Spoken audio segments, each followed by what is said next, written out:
يا إله الكون قد أسلمت لك يا إله الكون قد أسلمت لك يا إله الكون قد أسلمت لك ربي فاغفر التي ما أحكمك أبتغيها مدحة طاغية.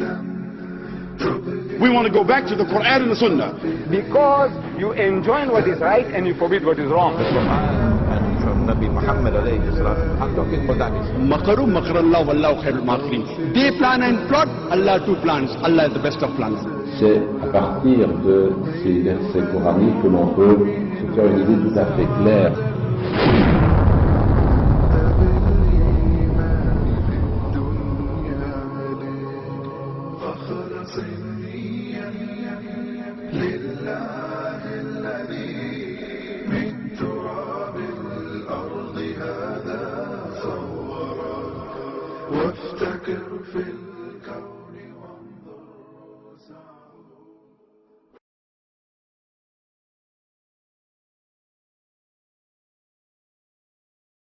Was born in the Caribbean island of Trinidad. He is a graduate of the Alimiah Institute in Karachi. He has worked for several years as a Foreign Service Officer in the Ministry of Foreign Affairs of the government of Trinidad and Tobago, but gave up his job later to devote his life to the mission of Islam. He lived in New York for 10 years, during which time he served as Director of Islamic Studies for the Joint Committee of Muslim Organization of Greater New York. He lectured on Islam in several American and Canadian universities, colleges, churches, including prisons and community halls. He was Imam for some time at Masjid Darul Quran in Long Island, New York. He has also led weekly prayers and delivered sermon at the United Nations headquarters in New York. He has traveled continuously and extensively throughout the world on Islamic lecture tours, and has also written more than a dozen books on Islam. Dr. Imran Hussain, thank you very much.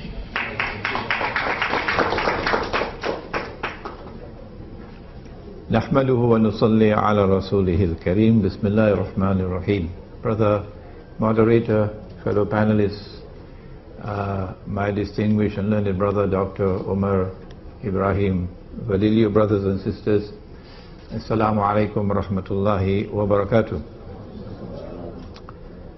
I was a doctoral student at the Graduate Institute of International Studies in Geneva.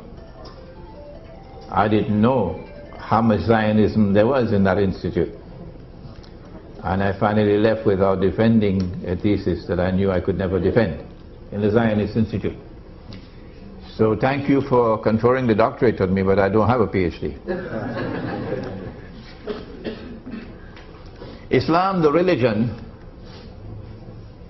which came from the Quran and from Nabi Muhammad alayhi salatu, I'm talking about that Islam, has zero tolerance for oppression.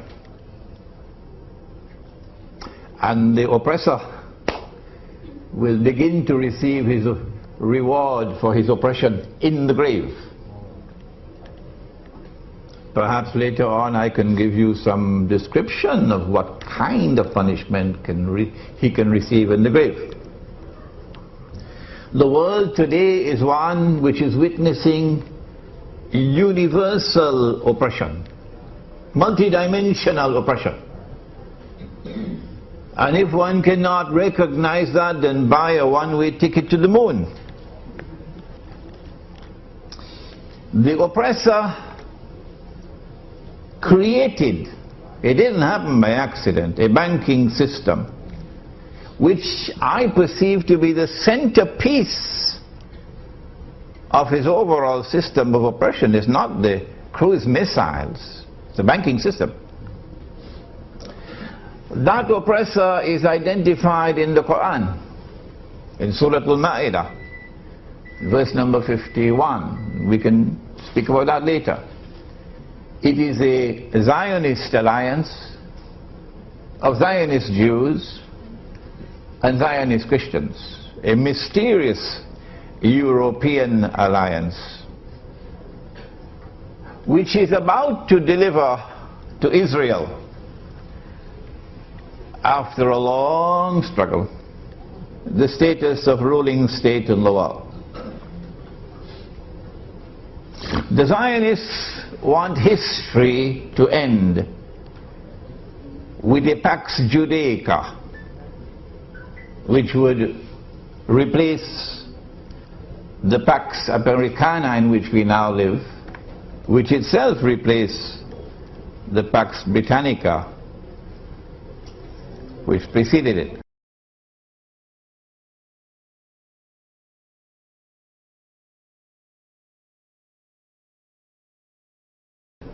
I wrote this book 10 years ago, Jerusalem in the Quran, to explain that end of history.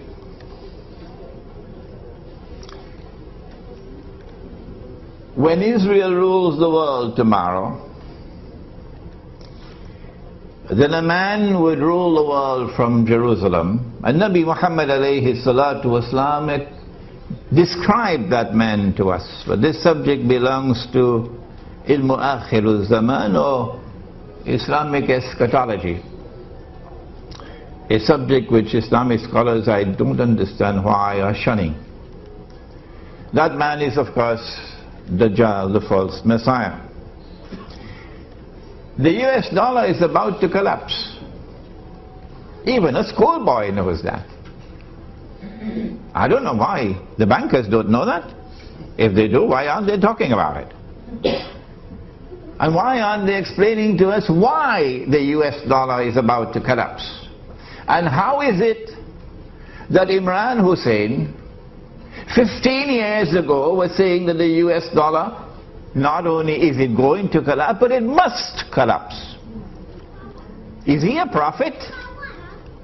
Does he have an angel talking to him? Excuse me for my frustration, but like my brother Omar, we have been voices crying in the wilderness for a long, long time now. Why must the US dollar collapse? And we said that when it collapses, it'll bring down the US economy, and that will facilitate the transfer of power to Israel. And we said that the present monetary system will then have to be replaced with a new monetary system. This is monetary economics. They don't teach it in the Darul Uloom. And yet we get fatwa on money by people who have never studied modern monetary economics.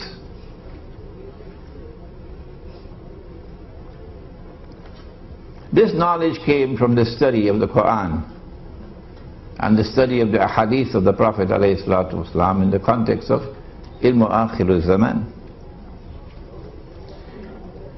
If the modern monetary system, which came out of Bretton Woods and which has come out of the International Monetary System and the Monetary Fund, and the Articles of Agreement of that fund, which incidentally, and even Dr. Mahathir did not know it, prohibits what Allah made halal. Allah gave us the gold dinar and the silver dirham, which are in the Quran. But we live in an age today where some people have a less than a passing acquaintance with the Quran. The dinar is in the Quran. Did you know that? And the dirham is in the Quran. Did you know that? And the International Monetary Fund, the Articles of Agreement, prohibit the use of gold as money. Ask them why, they'll never tell you why. And yet we remain like people eating roti chana and going to sleep, and claiming to have scholarship. The money which is coming, I said 15 years ago is going to come, it's already here. When the US dollar collapses, it's going to bring down the whole world of paper money with it. And this bogus and fraudulent and utterly haram paper money, which of course we can defend anytime anyone wants to challenge us or not, is going to be replaced with electronic money, which will be more haram and more dangerous. I thought it's coming in the future, it's already here. But then imagine my surprise, based on my study of Islamic eschatology. 2 years ago I realized that the same people who have given us paper money in order to rip us off and to reduce Indonesia to abject poverty, so our daughters will now be maids all over the world, our daughters, and be paid the salary of dogs and cats. Our daughters. The same people who are now giving us electronic money in order to have a system where you have espionage to track down every single transaction and to be able to close an account whenever they want to, whenever it's convenient. The same people are going to bring back gold and silver tomorrow as money. I was surprised when I discovered that we're moving towards tomorrow, maybe 20 years from now, when Israel is going to mint gold and silver. Oh, is going to mint gold and silver? My gosh, Imran, you are behind time. Israel is already minting gold and silver coins. Go to Singapore, you see them on display. I don't want to live to see that day when those who are today waging war on Islam on Israel's behalf are going to bring back gold and silver as money, while we remain ominously silent on this subject, apart from Umar and myself and a few others who've been crying in the wilderness for the last 15 years. So I pray to Allah to take me away from the world before that day comes, because the shame and the disgrace will be too much for me. Let them live who today will not raise a little finger. Not even a little finger will they raise and declare themselves Islamic banking. But they'll never say that this paper money is bogus, it's fraudulent, it's haram. And they will never say, let us bring back the gold and silver coins. May Allah keep them alive for that day, so that they may face the shame and the disgrace of a people who have betrayed Allah and His Messenger.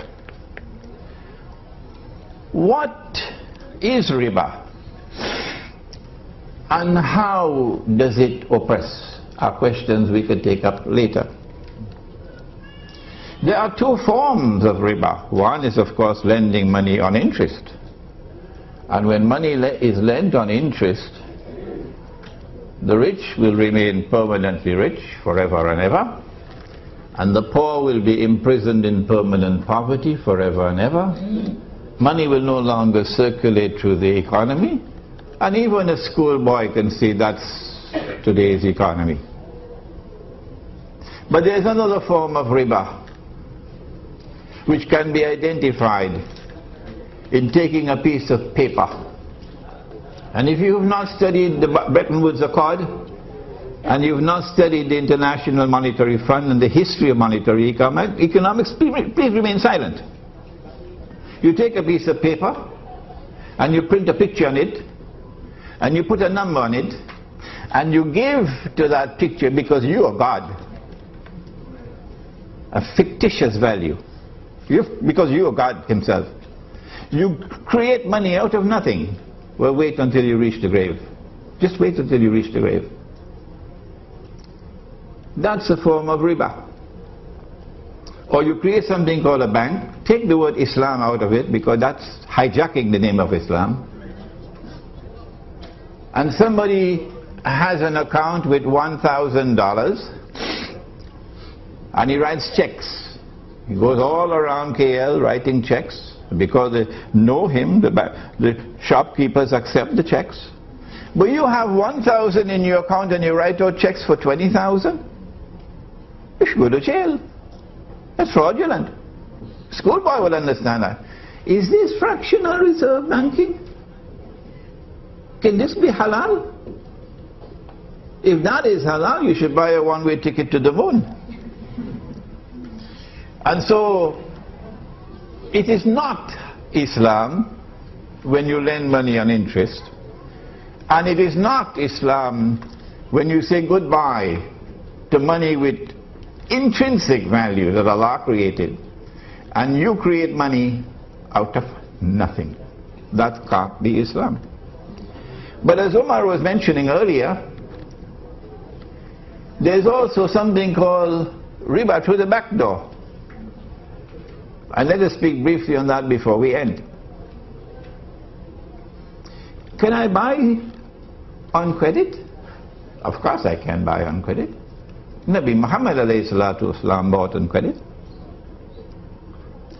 Can the shopkeeper raise his price because he's selling to me on credit? The cash price is 5 ringgits. I don't have the 5 ringgits. So the shopkeeper gives me time to pay. But because he's waiting for his money, the cash price now has to be changed to a credit price.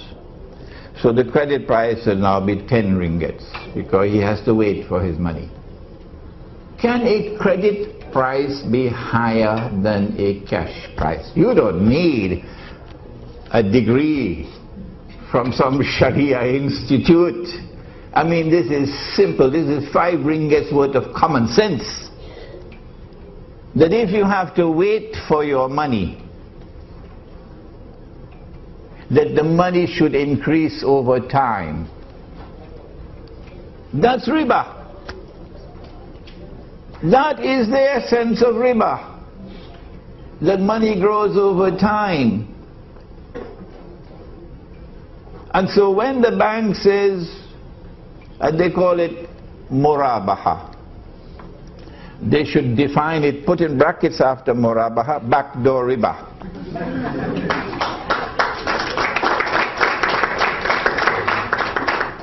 And these are our Muslim brothers and sisters, and we should warn them about the punishment. I hope somebody asks me about that question. What can be the punishment in the grave for this bogus betrayal of Islam? If credit price is higher than cash price, the difference between the two would be because of time. That money can increase over time, that's riba. And so Islamic banks should take the word Islam out of it, so long as they are practicing these bogus transactions. What is the solution? Allah gave it in the Quran. In the very last revelation, He says, وَأَحَلَّ اللَّهُ الْبَيْعَ وَحَرَّمَ الرِّبَى. The alternative to riba is business.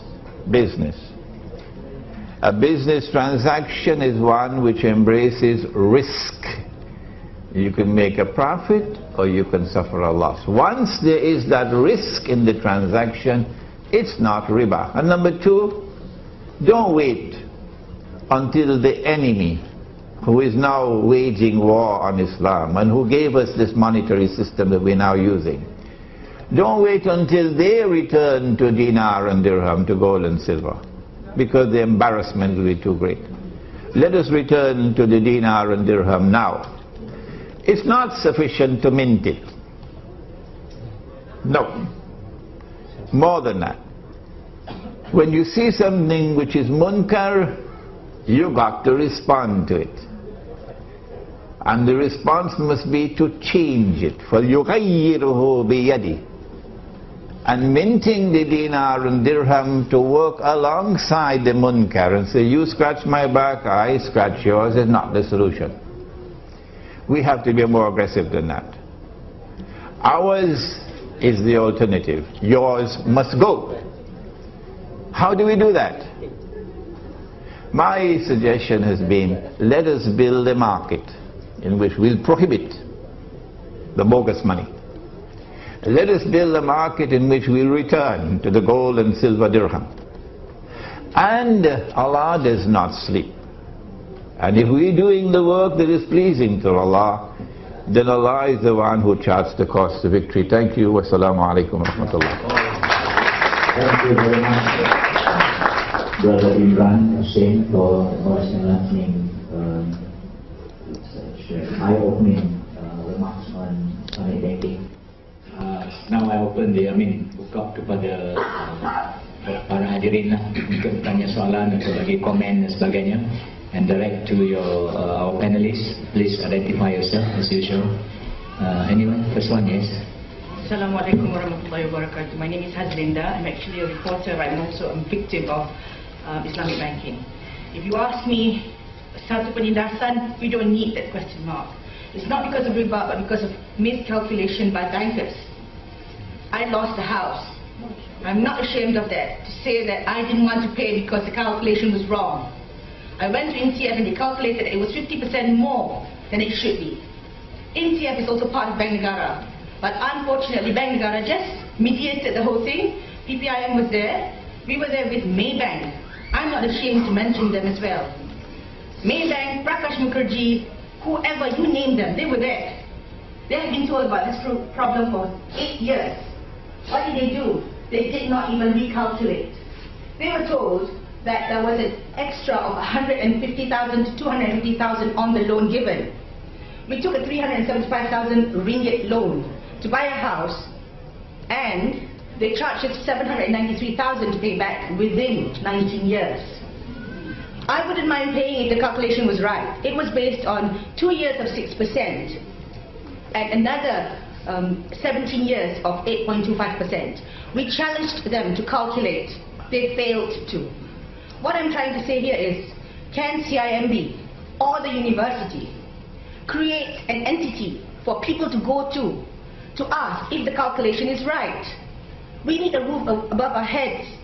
We need a roof to actually sell off to send our children to further their education. Is that wrong?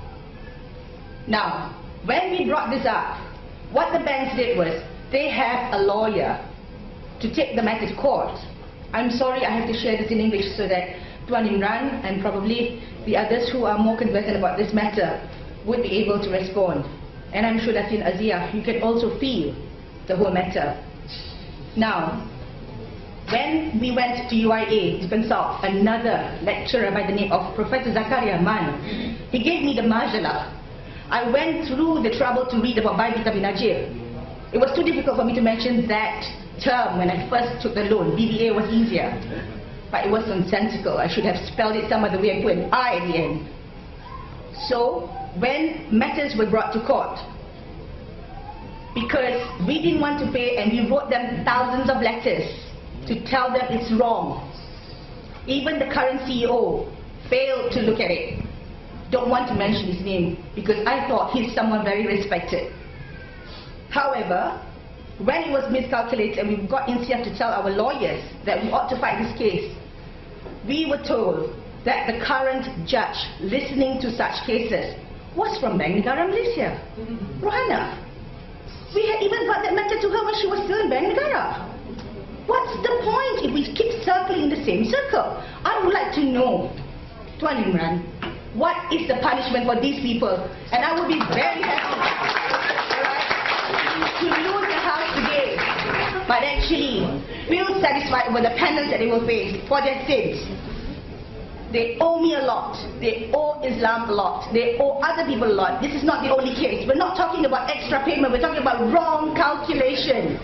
When I went to Bank Negara and I pretended to be an ordinary person at the counter, I told the staff, please calculate for me. She did. And it was excessive. But I can't win a case in court. Why? Because we have people from Bank Negara.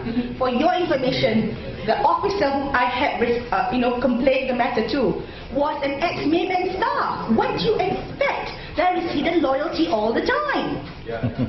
That is very wrong. You should not be loyal to something that is wrong, something that is evil, something that is Zionist in many ways. I've also taken some photographs this morning before coming here because I was very angry about what was happening. I've given to PPIM photographs of the house of credit manager who actually handles repossessed cars. Look at the number of cars he has. He's got a 60 Rocker, he's got a Range Rover, and they are all with WV number plates.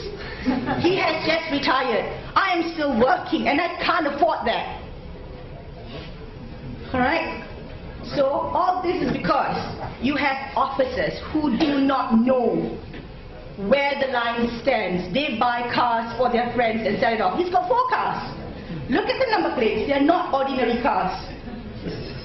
And he says to my sister who lives next door that these are cars given to him for being director on a company. That's bullshit, I'm sorry. No company gives such cars. I would love to be a director for that company. I'm sure even if I work for that company, I'll get a better car than what I'm driving today. Thank you very much. Thank you, Asika. Very eloquently presented her views. Criticism system, there seems to be a conspiracy along the way. May I ask either Umar or Imran to... Yeah. Number one. Punishment for them. Number one, the bank sold to you on credit at a price higher than the cash price. That's riba, through the back door. The miscalculation is of course something that is to be corrected, and if it's not corrected, that's a grave injustice. Okay? In Surah Zumar of the Quran, Allah subhanahu wa ta'ala speaks and he says, بَعْدَ أَعُوذُ بِاللَّهِ مِنَ الشَّيْطَانِ الرَّجِيمِ Allah yatawaffa al-anfusa hina mawtiha. Allah takes the souls at the time of maut. Maut is death. وَالَّتِي لَمْ تَمُتْ فِي مَنَامِهَا. And those whose souls are not taken while they are awake, Allah takes their souls when they are asleep. فَيُمْسِكُ الَّتِي قَضَى عَلَيْهَا الْمَوْتِ. When He takes your souls while you are asleep, He keeps those souls for whom maut is written. وَيُرْسِلُ الْأُخْرَى إِلَى أَجَلٍ مُسَمَّى. And the rest, He sends them back for a determined period of time. There is an ominous message in this verse of Surah which surah? Huh? Right, don't be afraid to say it. For those who engage in oppression, and remember that Allah has zero tolerance for oppression, and riba is oppression, and banking today is oppression. And Nabi Muhammad alayhi salatu wasalam cursed all four and said that they were all equally guilty. The one who takes riba, the one who gives riba, the one who records the transactions, therefore working in the banks, and the two witnesses. And he said they were all equally guilty. If you die with the curse of the Prophet upon you, wait for the grave. Now, Allah can take your soul. And when He takes your soul, there will be no medical evidence, no scientific evidence that you're still alive. None. So they will think that you're dead. You died in your sleep, for example. And they will give your body the ghusl. And then they'll perform the salatul janazah. And your loved ones are the ones who are going to put your body in the grave, not knowing that you're not dead. And I believe lots of people are dying this way now. I believe that. And when you have been buried, there is no light down there, none. When the last person has reached 40 steps away, then Allah can return the soul, as He did it last night for all of you who are here. So you will wake up from your sleep. But when you wake up from your sleep, you find no light in the room. So you call out to your wife, but you get no answer. You attempt to get up. You can't get up. There's no space to get up. So you begin to panic. You begin to feel. You say, but I didn't go to sleep in this clothing. I went to sleep in my sarong. What clothing is this? And then you're going to smell the camphor with which they bathe the dead body. And then slowly, slowly, slowly you will realize you've been buried alive. And they forgot to put a cell phone when they buried you.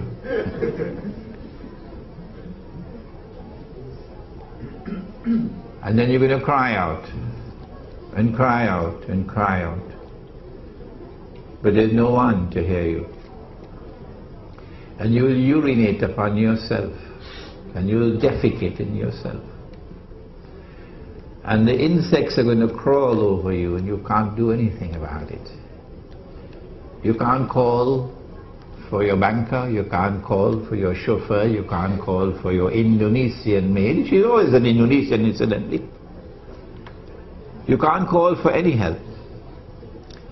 And Allah is now going to punish you with a punishment you richly deserve, because you had a less than a passing acquaintance with the Quran.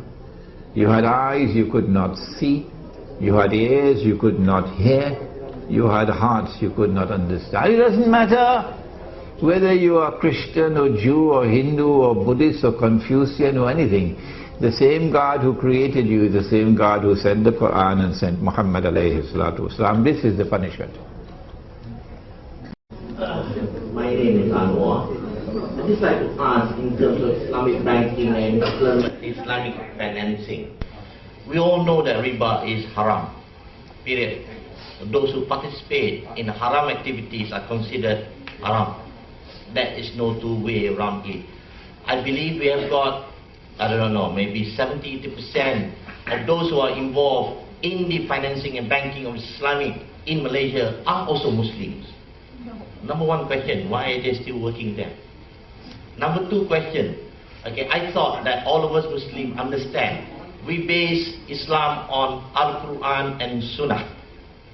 It has not changed, but from Rasulullah's time.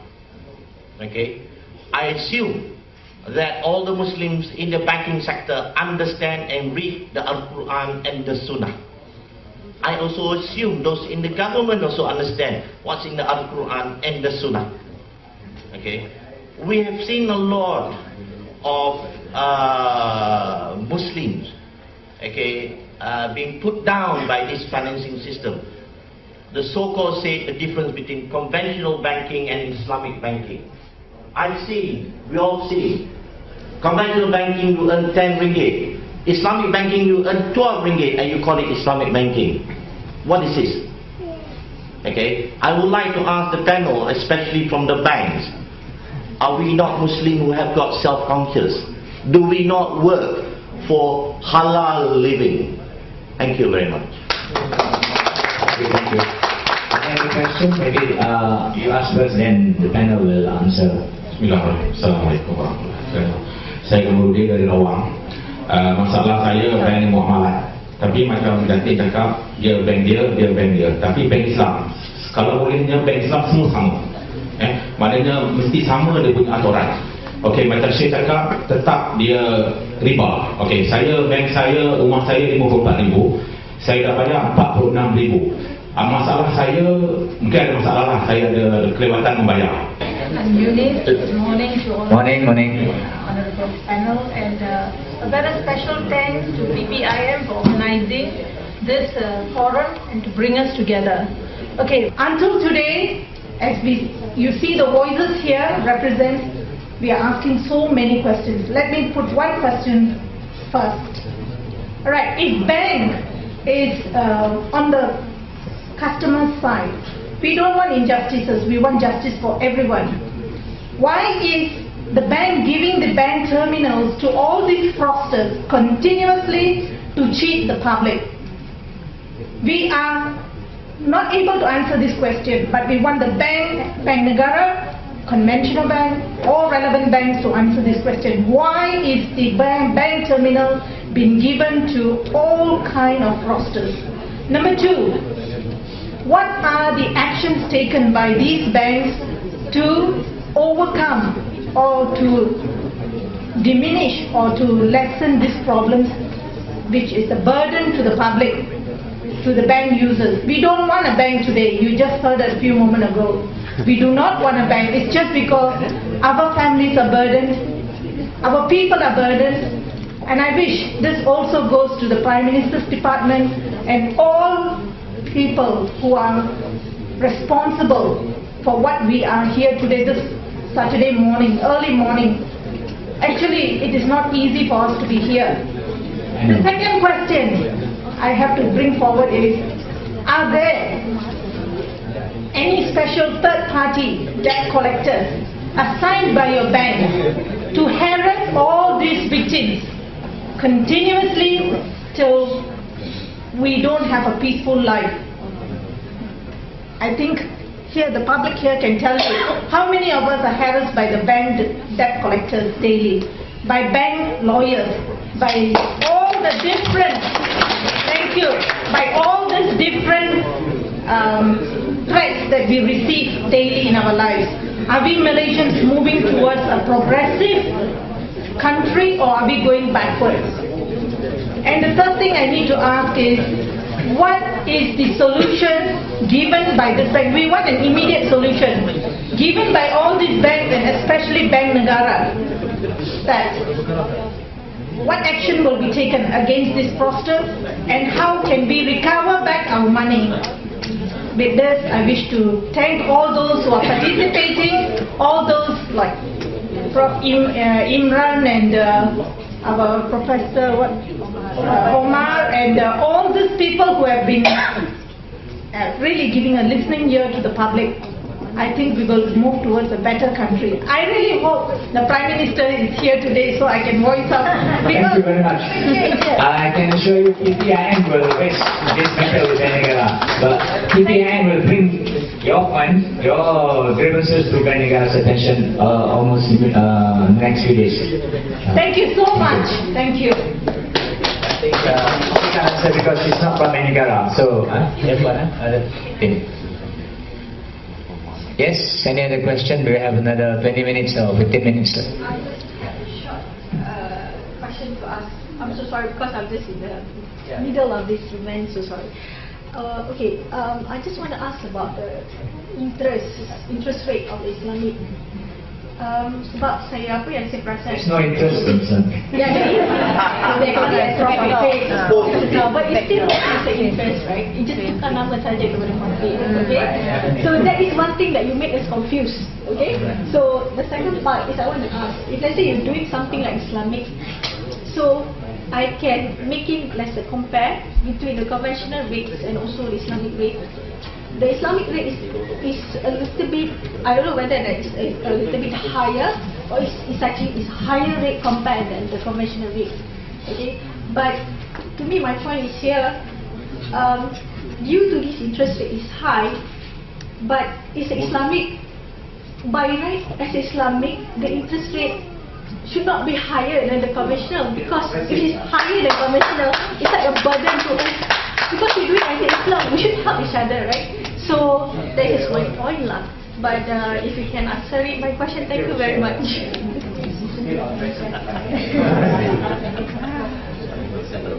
The Prophet ﷺ has said, whether riba is big or it is small, it is still riba. Number one. And he says whether riba is big, 20%, 30%, or small, 2%, 1%, you know, gram. What's the name of that bank in Bangladesh? Nobel Prize? Grameen, yeah, Grameen, and they get a Nobel Prize for that. Whether riba is big or small, the result is still the same. It just takes more time. It ends up in destitution and poverty. So it doesn't matter whether it is bigger or smaller, it is still haram. Why does the money lender lend you on interest either through the front door, conventional, or through the back door, so-called Islamic? Why? Sometimes he does that in order to get you a pound of flesh. You know about the British Sheikh, don't you? Who wrote that excellent book on riba? Never heard about him? Shakespeare. That's right. What's the name of the book? Merchant of Venice, the best book on riba you can find. Shakespeare. Sometimes he lends you on interest for your pound of flesh, so that his gain would be your loss. وَأَكْلِهِمْ أَمْوَالَ النَّاسِ بِالْبَاطِلِ, says the Quran.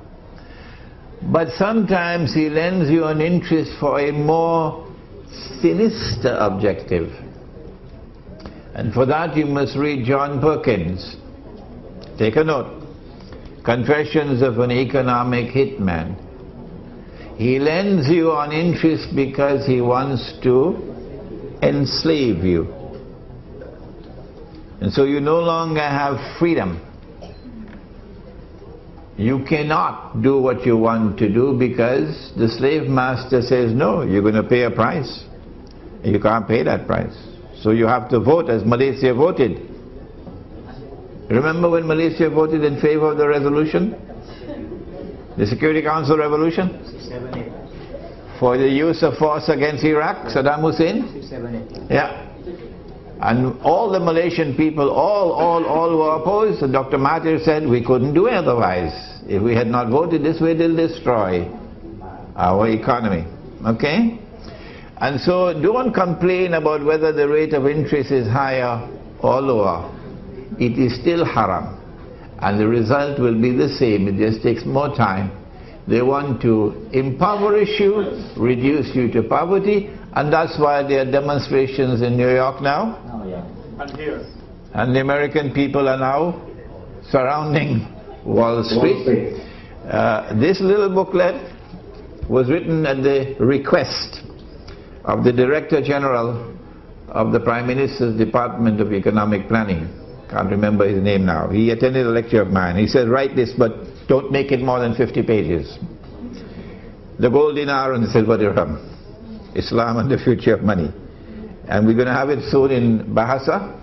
This tells you in a nutshell the story of money and how they have used money to reach where they have reached today, where they have enslaved you. Now before I go to my question, the statement that I would like to make is that you're asking the wrong people for the solution. You're asking Ben Bernanke for the solution of the global economic problem. He is the one who's created it. So you're asking the bankers how to solve a problem. That's wrong. They create the problem, we can't ask them how to solve it. Correct? Okay, now the next thing is that yes, we can live without the banks because yeah, they've been around for the past 300-400 years. We've been living for many years before that. The solution is in the muamalah, get into real business, okay? And the solution is in the Quran. One of it is that just pay them the principal and don't pay them the interest. That's what they need to do actually to solve the economic problem. Okay? My question straightforward to Sheikh Imran Hussain, what are the role of the ulama? It's so baffling. Why are they being so silent, number one? Or why are they knowing the fact that they are wrong, they still endorse it? And why is that we have to follow that particular group of ulamas who come out and say that yes, this is Islamic, that's Sharia compliant, who come from that particular part of the world? Because I find that there is two distinguished points. When there are ulamas who are not from that particular part of the world say something, it's not accepted because it is not from that school or not from that university or not from that organization. Why is that the ulama are so silent, number one, and why are they the ones who condone this? What are they? Don't they know these problems? And why is this happening, Sheikh Imran? Thank you. Assalamu alaikum. Hadith of the Prophet Muhammad alayhi salatu wasalam. Listen carefully. Yushiku ya'ti 'ala an-nasi zaman. It will not be long before that time will come upon you. Meaning akhiru zaman. La yabqa min al-Islam illa ismu. When nothing will remain of Islam but the name. This is not Imran Hussain, This is Nabi Muhammad alayhi salatu wasalam speaking. So don't be angry with me. وَلَا يَبْقَى مِنَ الْقُرْآنِ إِلَّا رَسْمُ. And when nothing will remain of the Quran but the traces of the writing, mechanically recited, nobody following the Quran. مَسَاجِدُهُمْ. I'm not talking about Shah Alam. مَسَاجِدُهُمْ آمِرَةٌ وَهِيَ خَرَابٌ مِنَ الْهُدَى. The masajid, plural of masjid, at that time, would be grand structures, impressive structures, but devoid of guidance. Now listen to the last piece. Ulama'uhum, the ulama of that age of darkness. Sharrun nasi mimman tahta adim as-sama. The ulama of that age of darkness, when nothing remains of Islam but the name, would be the worst people beneath the sky. Said Nabi Muhammad alayhi salatu wasalam. Min indihim takhrujul fitna wa fihim ta'ud. They would be the centers of corruption, corrupting the people. So this is an ominous warning to us concerning the quality and the status of ulama in the age of fitan. I have reached the state of frustration now. So as a result of this, I am now saying, if you differ with me when I say that this paper money is bogus and fraudulent and haram, if you differ with me when I say that this so-called Islamic banking has backdoor riba in it, well, fine, let the people choose. And if they are blind, they'll choose blindly and they'll pay the price for it. Because the people must have the choice to make. We don't want to take that away from them. But if you come after us and you say that we are wrong, and you want to silence us, then we will respond with this challenge after we have no more patience. We'll say, come, you and I, and let us raise our hands and pray to the one who always listens and ask him to curse and to punish with eternal punishment whosoever is wrong on this issue. Come, that's our challenge to you. Assalamualaikum. Okey, nama saya Samima. Saya ada akaun bank Sultan Bank ni. Sultan Bank? Ya. Sekarang jadi CNB ya? Ya. Saya memang menyimpan duit sekali je. Lepas tu saya tak tahu bila masa je combine. Sebab saya ni memang lawan yang bodoh kan. Duit saya, duit 1 minggu kat dalam bank ni. 1 minggu punya kerja tahu, walaupun 100 tu, 1 minggu punya gaji kerja saya. Okey? Saya tak tahu bila dia combine. Lepas tu bila saya datang, saya tanya mana Southern Bank tu dah jadi CIMB. Saya datang dekat sana. Dia kata, close account. Dia cop je. Cop saja. Saya tanya mana duit saya. Dia kata dah cari saya tak jumpa. Itu je jawapan dia. Sekarang saya tak tahu mana duit saya CIMB pegang ni. Walaupun RM100 saya nak duit saya.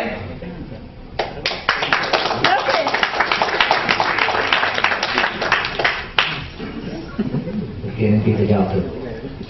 Soalan saya simple saja. Saya nak tanya Dr. Azman Muhammad Noor dan juga Datin Aziah Omar. Satu soalan simple. Perlukah kita kepada bank? Dan boleh tak kita sebagai orang Islam hidup tanpa bank? Can we live without the bank? That's the question. Do we need bank in Islam? Now, at this time, kalau long time kita boleh build up punya diri semua, now. Yes. Maknanya orang macam saya tak boleh gerak lah kan? Yes, now. We need now. Asaskan think kalau tak, boleh? Ada soalan? Kenalkan diri. Assalamualaikum. Nama saya Hamidun, ahli BBIM juga dan mangsa pada bank. Tapi kerana Tuan datang dari antarabangsa, saya harap Tuan juga bergerak untuk mewujudkan permahkamah syariah di antarabangsa, supaya harta-harta umat Islam walau di mana saja berada dan tidak berpuas hati dengan mahkamah biasa ni, boleh kita lagi tuntut di dalam syariah. Kat situ barulah harta kita dapat diselamatkan, dan wang-wang Baitul Mal itu boleh digunakan di dalam saluran mempertahankan hak umat Islam. Jangan kerana Islam PAS dan Islam UMNO kita jadi mangsa. Saya bukan ahli politik, mana-mana orang sekalipun, tapi saya tidak menerhaka dengan negara ini dan bumi ini. Lillahi ta'ala. Maybe last one, our friend here who has been waiting since 7:30 just now. Hello. Good morning. Yes. My name is William Hui. Years ago, when Bank Islam set up, I read Chinese paper that Bank Islam help Malay free interest. Free interest. Only service charge only. Now I was shocked, 800,000 pay 700,000. I think this is something wrong. I hope PINC you charge interest, pay back the interest lah to the Muslim. Yeah, you got many millions Because I got 10,000 members. I am NGO also. Canteen Association. 10,000 schools. Yeah. And all the Malay, I say, congratulations, now Islam take care of you lah. No interest one. Buy house also no interest. Is so happy lah. Now I was shocked, man. How is this? And bank make millions of dollars. I hope I suggest write to Najib, Satu Malaysia, help the Muslim lah. Yeah. Pay back the interest. Thank you.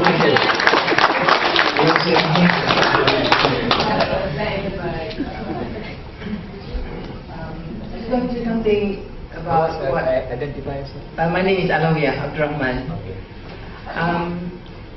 Dr. Azman mentioned just now about the bank being created between Rasul SAW and Sayyidatina Khadijah when they established the Kirat, when Rasul SAW went to was the agent of Siti Khadijah.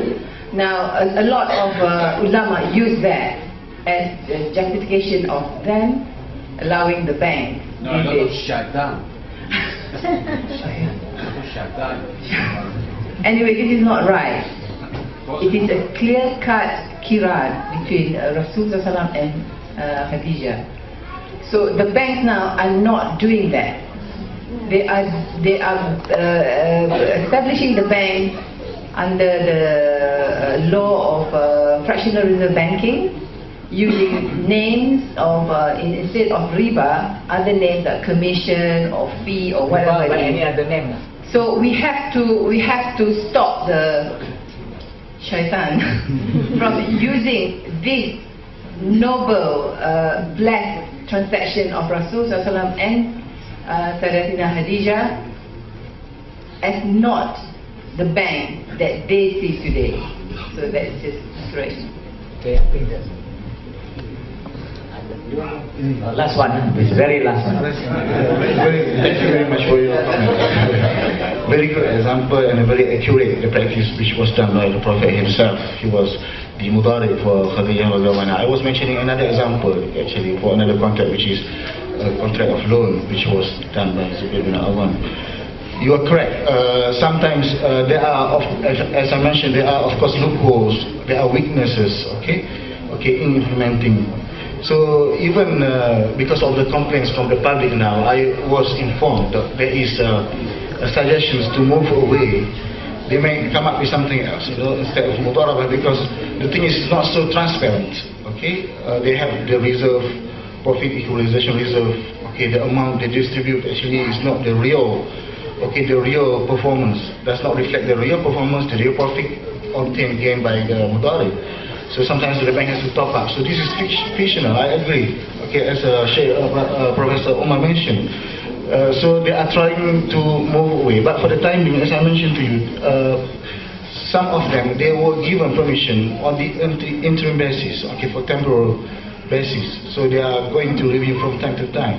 And of course, in this case, we have to raise complaints, okay, and arguments, okay, so that to make sure that they are not far away. They shouldn't only call it Islamic, but it must be Islamic.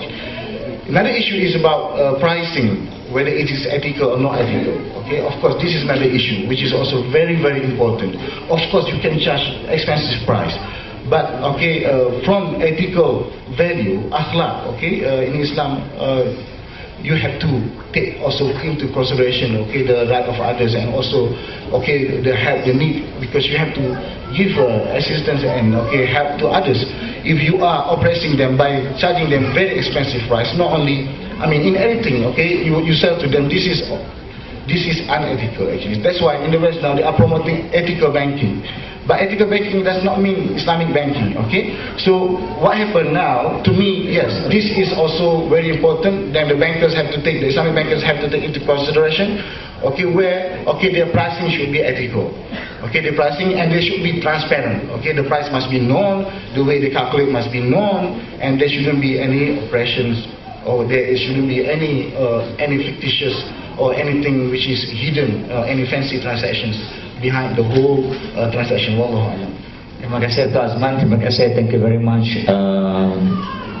Syekh Imran Hussein dan Datin Azian Umar, dan terima kasih kepada tuan-tuan dan puan-puan sekalian. Saya berjanji apa juga hujah ataupun masalah yang diberikan ini akan dihantar. We will send a memorandum to the Prime Minister at the end of the day on the 3-day session here, and we will try to meet the Prime Minister himself, especially on the points of housing dan sebagainya dan Islamic banking. So I think on that note, saya dengan sukacitanya mensyiarkan forum ini ditutuplah. Terima kasih kepada semua. Terima kasih.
إلهي لست للفردوس أعلى ولا أقوى على نار الجحيم الله فهب لي التوبة واغفر ذنوبي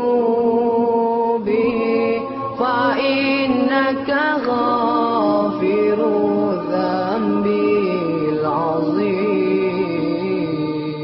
إلهي لست للفردوس أعلى ولا أقوى على نار الجحيم الله فهب لي توبة واغفر ذنوبي فإنك غافر الذنب العظيم Tuhanku, aku tidak layak untuk syurgamu, tetapi aku tidak pula sanggup dari itu kurniakanlah ampunan kepadaku, ampunkanlah dosaku. Sesungguhnya Engkaulah pengampun dosa-dosa besar. Tuhanku, aku tidak layak untuk syurgamu, tetapi aku tidak pula sanggup menanggung siksa nerakamu. Dari itu kurniakanlah ampunan kepadaku, ampunkanlah dosaku. Sesungguhnya Engkaulah pengampun dosa-dosa besar. Ilahi nasturil firdausi a'la wala aqwa ala naril jahim. Allah fahabli tawbatan wa